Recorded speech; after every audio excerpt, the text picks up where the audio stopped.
Dino wanananda tukum Zimera katama Jesu tenzi muponesi Wakati firayo Zimeironda riwanam Irori nondi chenesam Kuta tenziro chenesam Kuta tenziro chenesam Gawana upenyutsam Nyanzara parake Shitemanjese zaperam Apopazimeyo Zimeiro Dariwana Irorino Ni chenesam Kuta tenziro chenesam Kuta tenziro chenesam Gamuganda itwa mutsam Nembiri yedenga Nemoyo nengu chenam Na Kristu mandiri Zimeironda riwanam Irorino ndi chenesam Kuta tenziro chenesam Kuta tenziro chenesam Chishamiso zake Ropa rake pasi Muzi wenyi Jesu chete Wakati nunura Zimeironda riwanam Irorino ndi chenesam Kuta tenziro chenesam Kuta tenziro chenesam Zimeironda riwanam Irorino ndi chenesam Kuta tenziro chenesam Kuta tenziro chenesam Zimeironda riwanam Irorino ndi chenesam Kuta tenziro chenesam Kuta tenziro chenesam. Toda kutenda Mwari watitendera kusangana nyama nimweya zviri pamwe chete tichiti dei tingamupa mbiri nerukudzo nekuti zvakafanira iye. Ndi patiri kurarama mukati memazuva ano ndinokumbira kuti tirambe tichirarama takachenjera. Ndaitaura neumwe munhu mazuva apfuura achindiudza zvikanzi izvo hakuna munhu anofa nguva yake isati yakwana. Saka zvekuti kune covid kana kuti hakuna covid hazvichinje kuti munhu anofa nguva yake isati yakwana. Asi mukazotarisa bhaibheri rinotaurawo futi kuti izvo usafe mufiro webenzi. Ende pane imwe nguva bhaibheri rinoti izvo usafe nguva yako isati yakwana.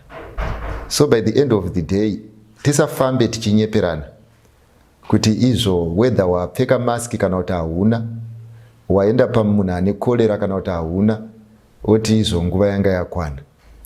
Nguva haikwani, inogona kukwaniswa nemunhu.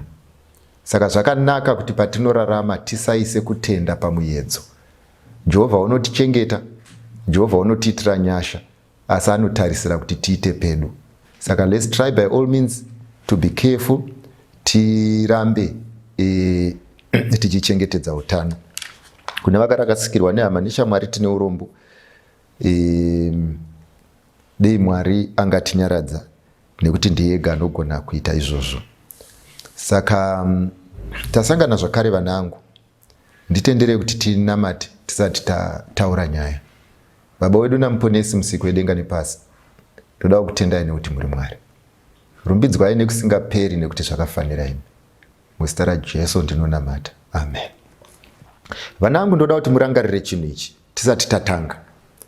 Ndoda kuti mundinzwisise because muri mazera akasiyana ndo chekutanga, mune kutenda kwakasiyana ndo chechipiri, mune pfungwa dzakasiyana ndo chechitatu, uye chechina, kunyangwe panyaya dzekuchenjera hatina kuchenjera zvakafanana.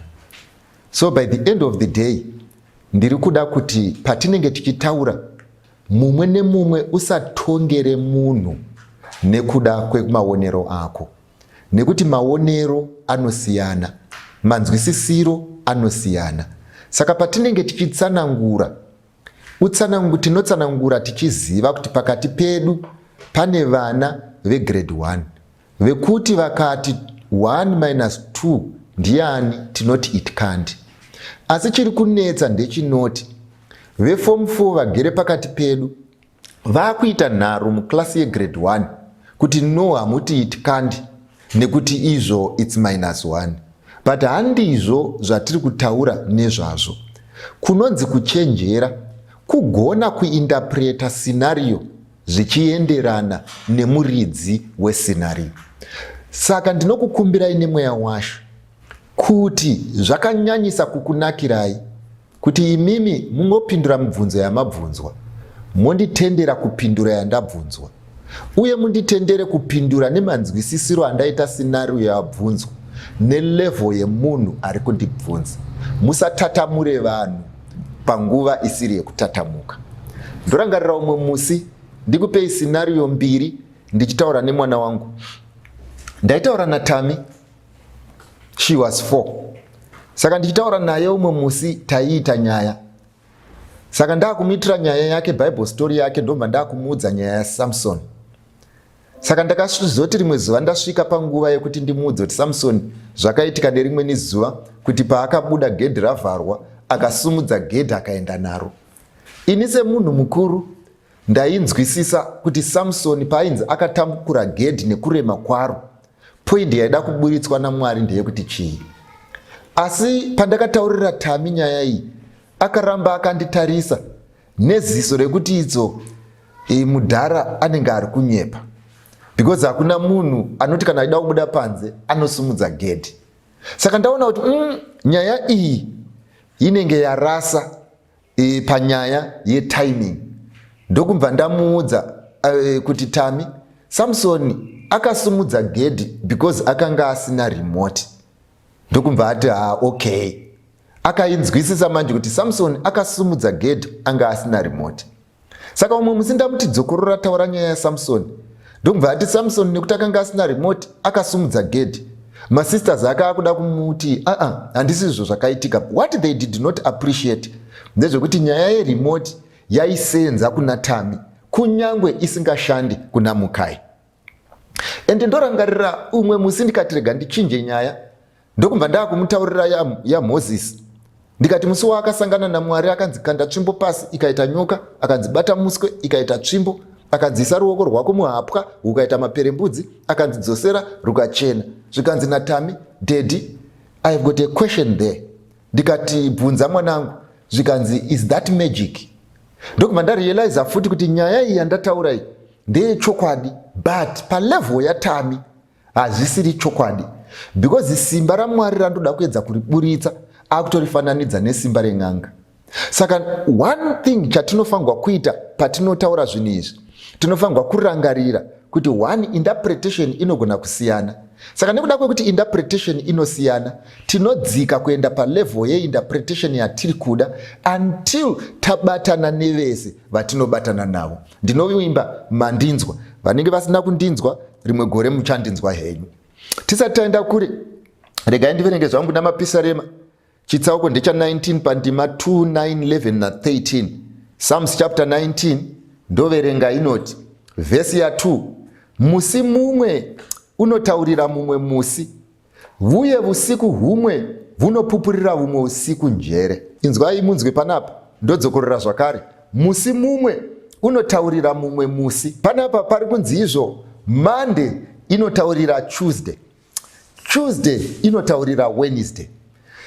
Kana kuti 2021 anotaurira 2022, 2022 achitaurira 2023. Ndozviri kutaurwa neBhaibheri panapa. Musi mumwe unotaurira mumwe musi, uye usiku hwega hwega hunopupurira humwe usiku njere. Ndo number 1. Number 2 ndoverenga pavhesi ya9 yoti, kutya Jehovha kwakanaka, kunogara nokusingaperi. Zvakatongwa naJehovha ndezvazvokwadi, zvakarurama kwazvo. Inzwai vhesi ya11 yobva yati, uyezve muranda wenyu unonyeverwa nazvo. Pakuzvichengeta pano mubayiro mukuru, kana kuri kutsauka ndiani ungaziva. Overenga pavhesi ya13, dzoraivo muranda wenyu pazvivi zvokuzvikudza, ngazvirege kuva nesimba pamusoro pangu, ipapo ndichave wakakwana. Inzwai zvinotaurwa nebhaibheri panapa vafana. Nhasi ndoda kuti tinyatsotaurirana zvedu takanyatsorelaxa. Bhaibheri riri kuti mufanirwa kuziva chinhu ichi pamunenge muchirarama muna 2020. Pavhesi ya9 panapa panzi kutya Jehovha kwakanaka, number 1. Pechipiri ndokubva panzi izvo zvaakatonga zvakarurama uye ndezvazvokwadi, number 2. Vhesi ya11 yoti izvo muranda wenyu anonyeverwa nazvo, number 1. Pamberi pacho yobva yati izvo uye pakuzvichengeta pane mubayiro, number 2. Inzwai munzwe, zvanzi murayiro wenyu Jehovha wakanaka wakarurama. Zvikanzi izvo uye muranda wenyu, kana kuti ini ndinonyeverwa nawo, uye kuchengeta zviri mumurayiro zvine mugove. Ndoda kuti mupabate vana vangu, mune pfungwa dziri kunyatsopanana moto. Momva madzoka sure, modzokera pavhesi ya2. Inoti umwe musi unopupurira umwe musi, uye umwe musi unotaura neumwe musi, uye umwe usiku hunotaura neumwe usiku, kana kuti rimwe gore rinotaura nerimwe gore. Ndofunga manyatsopabata. Saka bhaibheri riri kuti kana munhu akamira muna 2021 obva apiwa murayiro waJehovha, bhaibheri riri kuti anonyeverwa nazvo, uye anogona kupiwa mugove nekuda kwekuchengeta murayiro. Ndemuna 2021. Saka ari muna 2021 bhaibheri riri kuti saka kana munhu audzwa murayiro waJehovha muna 2021 ouchengeta muna 2021, ari assured kumugove unogona kusapiwa na 2021. Zvikanzi asi 2021 manje anoudza 2022 kuti vandaa kukupa ava muna 2022 nekuti vakaita zvine mugove, vape mugove. Saka 2021 haavape mugove nekuti ari generous, anovapa mugove nekuti 2021 wati vakakodzera kuti vapiwe mugove. Ndofunga mandibata. Saka zviri kurehwa nebhaibheri manje riri kuti chinotoshamisa 2022 ndechekuti inotokuona wakabata uchinyora diary uchiti ndiri kuita plan ya2022. Sezvinonzi kubudirira kwezvaunoronga kunodhipenda nediary, kubudirira kwezvaunoda kunoenda nezvawaronga. Zvikanzi asi hamuzive here chinhu ichi kuti aiwa zvinoitika kwauri muna 2022 mugove waunopiwa zvichienderana nekurarama kwawakaita mukati memazuva apfuura. Saka ndinorevei vana vangu? Ndinoreva chinhu ichi ndechekuti kana tichirarama pavhesi ya13 yati we must not be presumptuous.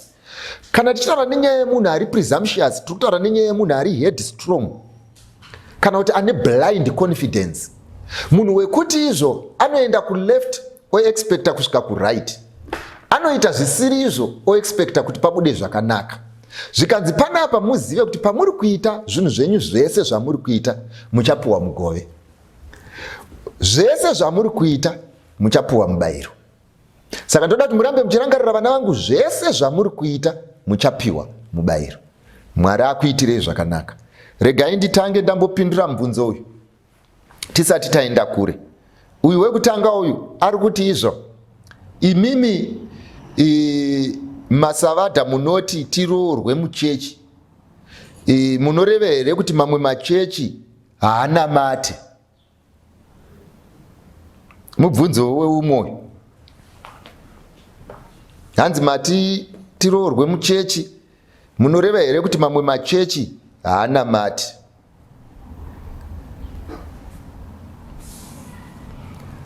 Rimwe zuva tiri mubhazi tichienda kuGokwe tichiri zvipfana, ndorangarira zuva iri ndichiri kurirangarira zvisingaite, because papa pane umwe murume mukuru wakanga akagara pamberi pedu neumwe mudzimai akanga akachena zvisingaite. Mazuva ayo aive makore ekuti vanhu maigona kufamba rwendo usina bhutsu wakapfeka chikabudura.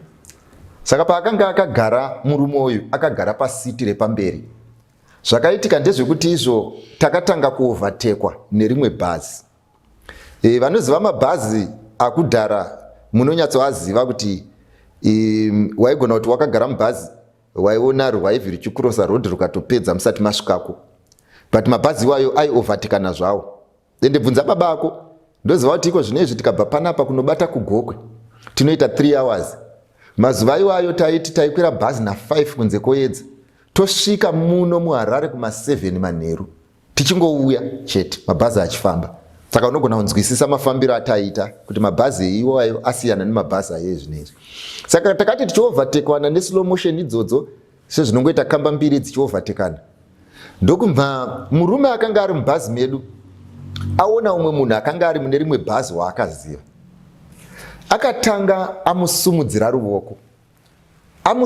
ruoko, uyo achibva asumudzawo ruoko. Handizivi, takazoona murume uya achisimuka achida kuvhura hwindo, kuti waida kudaidzira kuti chii kana kuti waida kutaura kuti chii, nazvino hatizive nekuti hazvina kuzoitika. Chandinoziva ndechekuti izvo mukadzi waanga akagara naye, wandinofungidzira kuti mukadzi wake, akamukakata bhachi ndokubva amuti murume mukuru dzikama, ndokubva dzagara hadzina kuzopedzisa. Mukadzi uyu paaidhonza uyu bhachi achiti dzikama, haana kunge achiti bhazi riri kupfuura rakaipa, kana kuti bhazi riri kupfuura harisvike kuGokwe, kana kuti bhazi riri kupfuura harisvike kwaari kuenda. Aingotaura kuti baba vemwana, kana muri mubhazi muno chiregai kuita ruzha, garaiwo pasi mudzikame semunhu kwai. Ndomva vagara pasi vachimbva vadzikama. So by the end of the day ndozvakangofanana nezvako izvi mwanangu. Hatisi kutaura kuti izvo mamwe machechi akaipa, hatisi kutaura kuti Methodist havaende kudenga, hakuna zvekunzi Zayoja haiende kudenga. Zvatinenge tichingokutaurira nekuti iwewe tinokuziva, tiri kungokuti dzikama. Ndofunga wabata munyato wacho. Uyu ari kuti ane mukomana, regai ndinyorese manyorero aita panapa. Hanzi ndine mukomana anoita zvemining, and vabereki vangu vari kuramba. Should I continue to honor them? Ndofunga manyaso pabata ane boyfriend yake yaari kuti inoita zvemining, asi vabereki vake manje havasi kuda boyfriend. Saka ari kuti ovaona here kana kuti asavaone, kana kuti ava respect here kana kuti asava respect. Ndo mubvunzo waanaye. Ndoda kuti tinyatsotarisisa mativi ese kana mune pfungwa dzinopanana moto. Ukanzwa munhu akanyora achiti ndine mukomana wangu anodhiraivha, vabereki vangu vari kumuramba, ari kuburitsa pachena chaari kurambirwa. Saka panapa ukaona paiswa reizwi rekuti mining, zvinoreva kuti mining ine chekuita nenyaya yaari kutaura. Saka tinopindura mubvunzo wabvunzwa, asi tichitarisa pane zvisina kutaurwa. Saka regai titange taisa mativi ese pachena. Mwanangu, ndoda kuti nditange ndakubvunza kuti izvo maybe tinogona here kubvisa izwi rawashandisa rechirungu iri rekuti mining, torishandisa ratinoziva rekuti kana kuti makorokoza. Saka iwo uri kuti izvo unodanana nemukorokoza. Mind you, handisi kuti izvo makorokoza aite mining mungazotadza kundinzwisisa. Ndiri kuitira kuti tiseparate makorokoza nana DBS kana kuti neAnglo American, kuitira kuti tisakonfuzane nenyaya yemining dzacho dziri kutaurwa panapa. Saka ndaakuchidzokera kuti tione, ndiroda kuti tiburitse pachena zvanga zviri mupfungwa dzemubereki wako paakanga achiita decision. Paakanga achiita decision iyi ndepekuti mubereki wako rega ndikuudze inini ndakamirira mubereki wako. Makorokoza mazhinji anozikanwa nemubereki wako ane simba rekunotora mari pasi pevhu, ane simba rekupinda mugoronga kunotora mari. Asi dambudziko rinozoitika vazhinji vacho havana simba rekuishandisa mune zvakanaka. Saka ukataurira baba vako namai vako kuti ndinodanana nemukorokoza, mupfungwa dzavo munouya mukorokoza wavanoziva. Saka kana vauya mukorokoza wavanoziva manje, kana baba vako vane pfungwa dzakafanana nedzangu nemakorokozawo andinoziva, chinongouya mupfungwa dzangu ndechekuti mwanangu pakaipa. Handisi kuti izvo ndoda kuti unyatsondibata. Handina hangu zvandataura, handina kuti mukomana akaipa, handina kuti mukomana haaiti, handina kuti usaroorwe naye, handina kuti haana musoro. Ndangoti mwanangu, kana baba vako vane pfungwa dzakafanana nedzangu nekuziva makorokoza seandinoziva, haapakaipa. Ndofunga ndo zvandingangokuudza panyaya iyi, kuti tinyatsodzikana nayo yakutoda anoziva mukorokoza wako.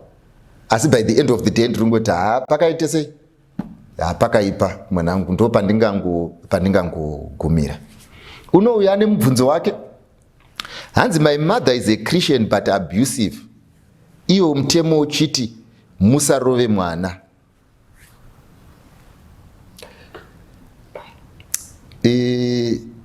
Handiziva kuti musikana here kana kuti mukomana anyora. Ugona munhu anonyora tsamba paplatform yatiri kusenzesa asi mwana mudiki. Chiri kutondishambisa ndechekuti izvo ndiri kumboasumwa kuti maybe une 17 years kana 18 years uchiri kurohwa. Ndokunga brain uri kunyatsobata zvandiri kutaura kuti uri munhu ane foni, anoenda paplatform, anotonzwisisa murayiro, asi uchiri kurohwa. Ende nobva watobuda panapa une zvivindi zvekunyora kuti izvo interpretation yangu ndeyekuti my mother is abusive nekuti uchiri kurohwa. Ende mutemo hautendere kurova munhu. Pamwe ndiri kutaura inini, munditeererese pandotaura zvangu. Pamwe mubereki wako akafanana neni, haateedzere mutemo wemunhu kana uchirwisana newaMwari. Mapurisa chaivo veriot enda mutaundi umu havana kutorerwa tsvimbo. Sei mapurisa asina kutorerwa tsvimbo, ticha akatorerwa shamu? Sei mapurisa asina kutorerwa tsvimbo, mubereki akatorerwa shamu? Ndezvekuti muridzi wemurayiro anonyatsoziva kuti apotswa neshamu achada tsvimbo. Saka kuti vakusevhe pabutton stick, ndosaka vakakubatira shamu. Saka unofanirwa kutotenda kana mubereki wako achitoita zveshamu pamusana pekuti ari kuteedzera mutero waMwari. Unoti kudiko? Unoti shamu yakagadzirirwa musana webenzi. Number 2, ndoda kuti ndikuudze isusu venyika dzevarombo, mitemo yatinochengetedza iyi, imwe yakauya neAmerica, imwe yakauya neUnited Nations. Nhasi United Nations naAmerica vakati vana havarohwi, vana havarohwi. United Nations naAmerica ikati vana vanorohwa, vana vanorohwa. Not because vari kutarisa zvakatarisira isusu, but pamusana pekuti vari kutsvaga relevance. Mukatarisa United Nations ichifomwa, munoziva zvayanga yakafomerwa. Ndo vaya vainzi vanofanirwa kunza rugare, ndo vaya vainzi health for all by the year 2000, ndo vaya vaitaura zvenyaya yehousing for all. Zvinhu zvese zvavakavinga hapana chakabuda. Iko zvinezvi vatisika nekurwisana nemutemo waMwari. Handisi kuti inini vana ngavaabuswe, handisi kuti inini vana ngavatorerwe button stick. Inini ndiri kuti inini vanhu vazhinji vanoita sevanoda vana, mwoyo wavo hauzi pavana. Mitemo yekungotsvaga relevance. Vanhu vari kuda budget, vanhu vari kuda kudya mari, ende vanodya mari vachitiudza zvinhu zvisingaendeki. So by the end of the day, ndinokumbira kuti patinenge tichigara pasi tichirarama, tigare pasi tichirarama tichiziva paitwa chinhu murudo nepaitwa chinhu mukufikisa, paita chinhu pakatariswa ramangwana nepaitwa chinhu pachitarisirwa distraction, paitwa chinhu munhu achida kukuraramisa nepaitwa chinhu munhu asingade kukuraramisa. Mind you, ndiri kutaura nenyaya ye-parent to child relationship, ndiri kutaura nenyaya ye-teacher to child relationship, ende handisi kuti hazvisungise, ndiri kuti kana ndiri ini yekusungwa ndozoiona mberi, yauri kutaura tinozoionera mberi, but kana uchiri kudya sadza rangu, mundiregerera apa ndiri kutaura mafungiro angu, kana uchiri kudya sadza rangu kwete reUnited Nations, kana uchiri kubhadharwa school fees yangu kwete reUnited Nations, ndinokutsiura nemashoko. Asi kana uri beyond kunzwa nenzeve, uchanzwa nenyama. Kana wazoenda kumapurisa kupana akambonofira ako here, tinongoenda todzoka. Ende handisi kupromota abuse, handisi kupromota kurambwa kwemurayiro, ndiri kungoti as long as kumberi uko kuchiri nemapurisa akabata ngoma, inini zviri nani ndikurange neshamu kuti ndisazokusiya mumaoko evanhu vemboma because havana tsitsi. Yafai.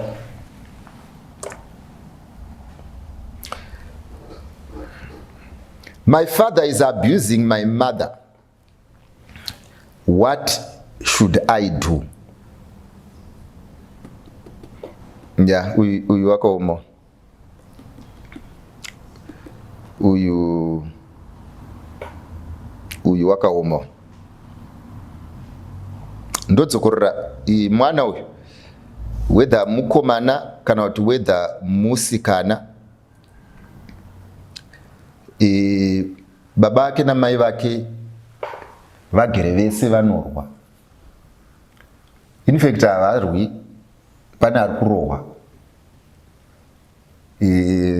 Parohwa nenyaya ye-physical abuse panapa nemwana. And unfortunately mai nababa vachiri kugarisana vese. Hamene kuti mai vacho vajaira here kana kuti chii chaitika, handidi kutaura nezvamai, ndiri kutaura nezvemwana. But pari zvino izvi manje munhu akutsvaga problem kusolution yezviri kuitika mwana. Ende chinonetsa patakupindura mwana, tiri kupindura mwana nenyaya dzevanhu vakuru. Saka munamato wangu ndewekuti izvo patinopindura mubvunzo uyu, tiupindure mune zvakanaka, mune zvakarurama, uye Mwari atipe njere kuti tikwanise kutsanangura nemazvo pamusana pekuti midzi yechinhu ichi inosvika kure. Asi ndoda kumbotaurawo kune vamwe vemazera angu nevamwe vakuru pandiri, ndevekuti izvo muri kunyatsoziva here kuti marriage was supposed to be a model for our children to follow. Maimboziva here kuti marriage ichidesignwa naMwari was supposed to bring peace. But apa muri kuzviona sei kana tazosvika paextend yekuti vana they are more affected by the way we live, they are more affected by the way we are doing our things kudarika isu vanhu vakuru. Munofungei kana tazosvika pascenario yekuti mwana ari kuti ndigere nevanhu vakuru vanogona kunge vane 50 years, vanogona kunge vane 60 years, vakutsvagirwa nemwana we17 years kuti ndovabatsira sei?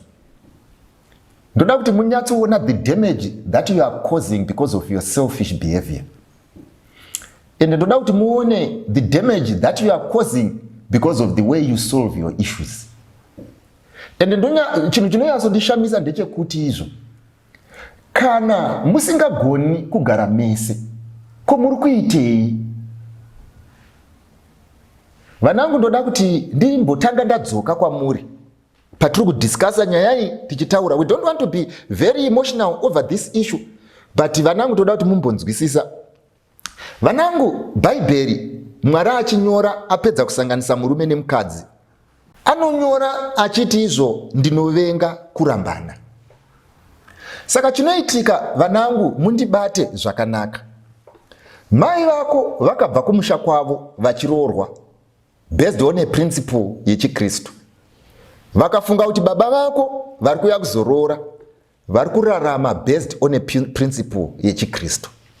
Saka vachidaro vasangana, mai vako nababa vako vanoziva kuti murayiro unoti I hate divorce. Asi chinhu chisina kubvunzwa namai vako nababa vako ndechekuti what is divorce. Handiti tinowirirana here vana vangu kuti for there to be divorce there should be marriage. Without marriage there is no divorce. Ndobva ndabvunza mubvunzo, chinonzi marriage kubvisa pfuma here obva wapiwa mukadzi? Nekuti tikadaro zvoreva kuti Adhamu anga asina mukadzi nekuti hakuna kwaakatinhira mombe. Zvorevei? Zvoreva kuti marriage yakavepo kutinhwa kwemombe kusati kwavepo mupabati. Number 2, marriage icontract here yamunopiwa kukoti yekuti as long as chipepa ichocho chiripo munoti imarriage. Ndomba ndati kwete. Kana vanochipa vachifunga kuti chipepa ndo marriage nevakachipiwa, handizvo. Because before this contract was, marriage was. So what do I mean? Ndeyekuti zvino vanhu vazhinji vanoti kana vatora munhu vakamuisa mumba vanoti we are married in the absence of marriage. Ende vana vangu vazhinji venyu muri apo muchabvisirwa pfuma, vazhinji venyu muri apo muchapfeka magauni, vazhinji venyu vari apo muchamacha muchipinda muchechi, vazhinji venyu muri apo muchasainirwa makontrakt, vazhinji venyu muri apo muchapiwa zvipo. And you believe because takuunganira une muchato. Asi imimi muri vanhu 2 vari kugarisana who were never married. And this is the problem that you have kumba kwenyu. Ndoda kuti nditange ndakudefinira mwanangu. Unozviziva here iwewe kuti Mwari anoti izvo hazvina kunaka kuti munhu agare ari oga, ndichamusikira mubatsiri akamufanira. Therefore, there is no way we can talk of marriage without companionship. Unozviziva here Bible rinoti vanhu vatu vakagara. Zvinonzi Mwari akasikira munhu mukadzi, haana kumuitira vazhinji because aida kutsvaga rudzi rwedenga. Zvoisa pachena kuti Mwari paiti train up a child yakanga iri nyaya yekuti ndo zvakanga zviri one of the purposes the marriage. But look at this institution yaamai vako. There is no way you can train up a child in that abusive relationship. There is no way you can raise heavenly candidates in this abusive relationship. There is no way you can raise people who are not bitter in this abusive relationship.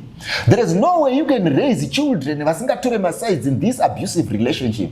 There is no way you can represent God in marriage in this abusive relationship.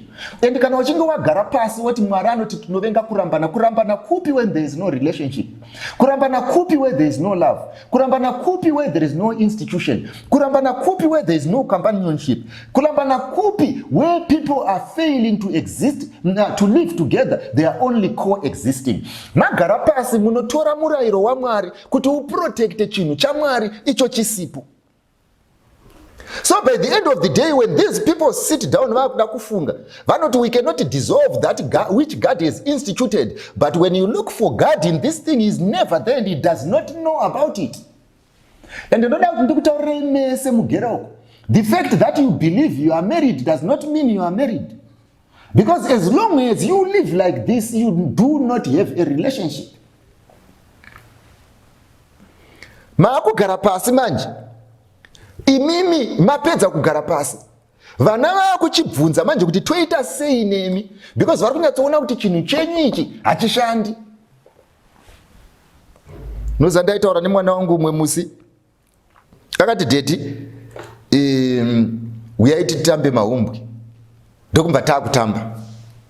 Saka ndomva ati ndoda kubikira sadza. Munoda ripi? Inini I am the chef. Ndikati izvo handisida sadza ndoda macaroni and cheese. Zvikanzi I don't serve macaroni and cheese. Ndikati ndo handoda zvikanzi I don't serve macaroni and cheese. Ndoma ndatoona kuti taakuda kurwa.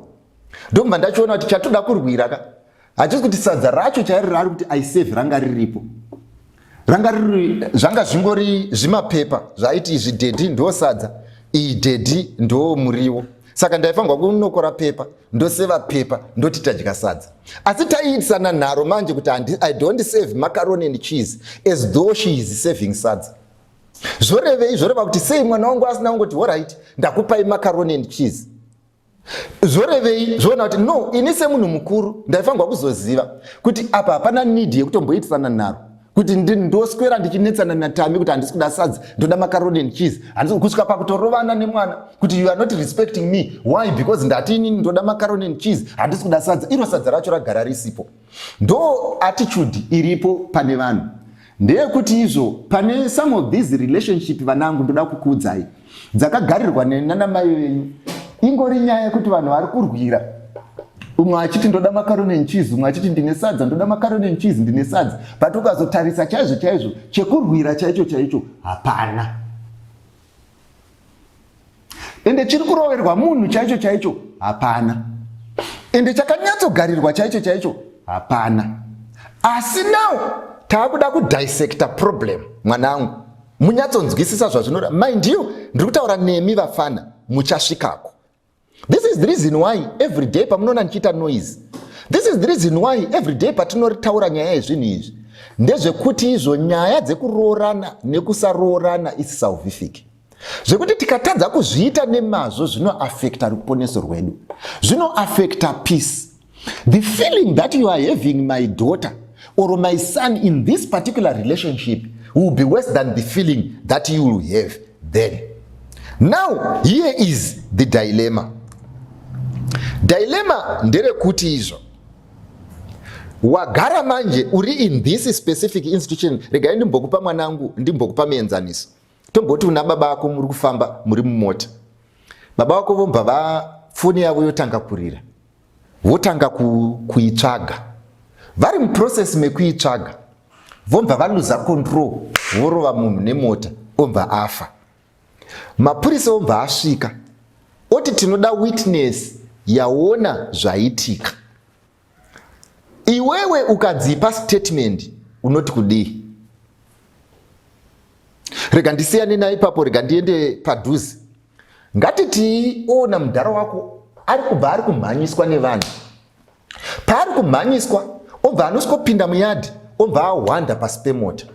Vanhu vaya vari kuuya vachimutsvaga vakabata mupinyi vomba vakubvunza kuti izvo tinoda mudhara apinda nepano, vanongedzera here kuti ari pasi pemota? Because kuti handizive hazviite, nokuti kune mudhara unokuziva. Ende Bhaibheri rinoti usanyepe, handizvozvoka. So by the end of the day unoti kudii? Vanhu vakabata tsvimbo vari kuda mudhara wako. Handiti uri kunyatsoona kuti scenario yatapenda yakaoma. Ndo zvakangofanana nepauri mwanangu. In short ndingangoti uri patight. Why uri patight? Because those who are supposed to make a decision panyaya iyi, they are not prepared to make a decision. Endo ukagara pasi ukabvunza vanhu vese vanokuudza kuti nyaya iyi inonetsa kwauri semwana, enda unoudza tete. Asi ukada kunyatsotarisa madzitete, madzimbuya, kusanganisira namai vababa vako, vanotozviziva kuti ndo zviri kuitika. Zvekuti kungoenda kunovaudza ingori story yauri kuenda kunovaudza. Why? Chiri kufanirwa kuramba chiri pamusoro pako ndechekuti the people who are affected by this abuse, they know what they are supposed to do, but they are not willing. Number 3, umwe munhu anogona kukupa advice yekuti enda unomhang'ara kumapurisa. Ndoda kukuudza ukaenda kumapurisa nhasi kana uchida mangwana makuseni umukire papolice station, munhu achatanga kuramba kuti nyaya iyi handiizive ndimai vako.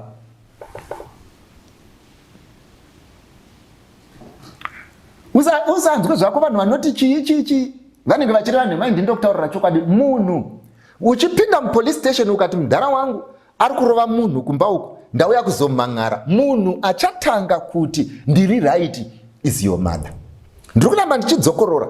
Your mother knows what to do and your father knows what to do.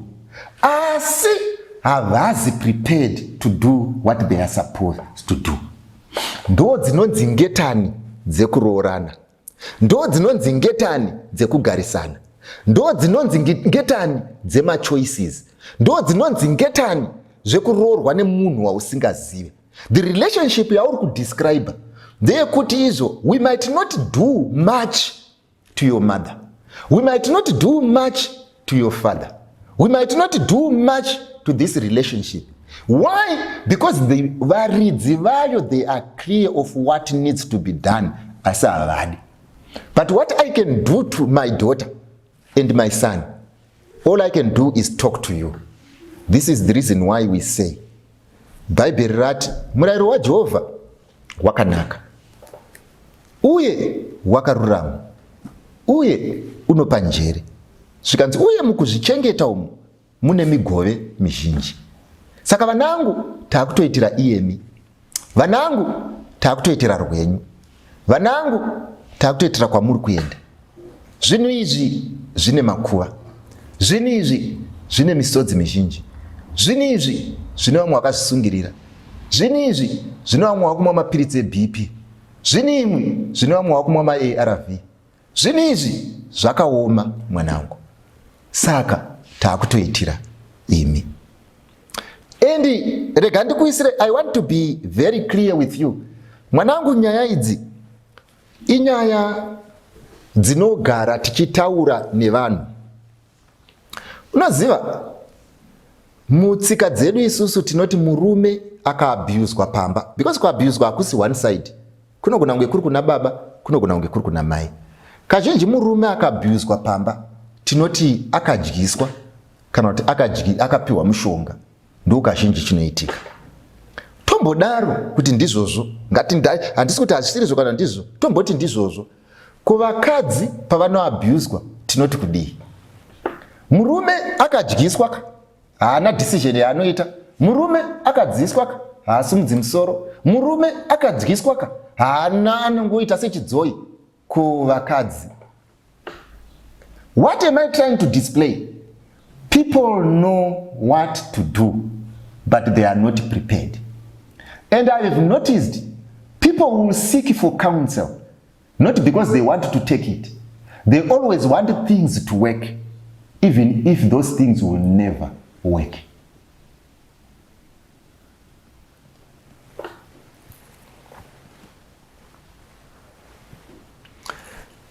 So, I hope mandinzwa. Ndaitaura neumwe wandaishanda naye rimwe gore tiri kukwekwe. Airova murume zvebasa. Saka ndichitaura naye, murume nyakurohwa, aiti mukadzi wake paaimurova, because mukadzi wakanga akakurira in abusive relationship. Hanzi mukadzi wake paaimurova, aimurova achimuudza kuti ndiri kukurova on behalf of all women out there who are being abused, to include my mother. Saka aiti kana atarisa murume aimurovera zvivi nezvimwe zvisiri zvake, aimurovera nezvevamwe vari kurohwa kunext door. Zvinogona kuitika kuti munhu agara murelationship, it can affect you this way. Ndaitaura umwe musi neumwe mwana tichiita counseling, akati I hate my father. Zvinogona kuitika ukararama murelationship yakadai, unosvika paextend yekuti you can face your father and tell him kuti I hate him. Mwanangu, zvinogona kuitika. Why? Pamusana pekuti izvo, indirectly this marriage is shaping you, but unfortunately those who can make a decision are not prepared to make any. Chandoda ungokuudza ndechekuti izvo, the fact that they failed to make a decision, or they are not willing to make a decision, why can't you make yours? And what is your decision? To make this an object lesson. See what must be done and what must never be done. See decisions that must be done and decisions that must not be done. Torwira rwako nekuti rweava pari zvino hatungarugoni. Chandingangotaura kuna mai vako nechandingangotaura kuna baba vako ndechekuti kana zvichinetsa musingagone kurana chinhu ichi, kana zvichinetsa musingagone kurarama nechinhu chamudhara, kana zvichinetsa kuti mudanane muwirirane, musanyepere vanhu muchiti bhaibheri rinotovenga kurambana because you don't have a relationship. Why can't you sit down and think kuti muri kumbotraya kuita sei? Why are you abusing children indirectly? Why are you shaping children wrongly? What are you trying to do? What are you trying to achieve? Ndiri kudzokorora mese mugera uku, ndiri kukubvunza mubvunzo makagara, iwe mukadzi newe murume, ndiri kukubvunza muri pano because mubvunzo uyu ndewe mwana wenyu. What is it that you are trying to achieve at this cost? Ngatinamatei. Baba wedu namuponesi musiki wedenga nepasi, rumbidzwai nekusingaperi nekuti muri Mwari. Tiregererewo isusu patinovhiringa vana vedu, nepatinoita madecisions anovasvitsa ipapa, uye nepatinovashepa zvisiri izvo. Asi chatakungokumbiraiko zvino izvi ndechekuti pamunotitonga isu, dei vana vedu vasatongerwe kukanganisa kwedu.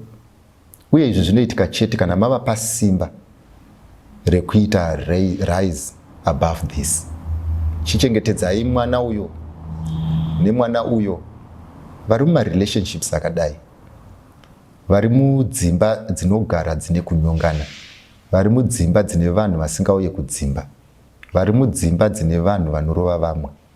Ndokumbira kuti imimi Mwari mupindire nekuti muri Mwari, muvabatsire vana vararame mumweya nemusvokwadi. Muzita raJesu ndinonamata. Amen.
ah.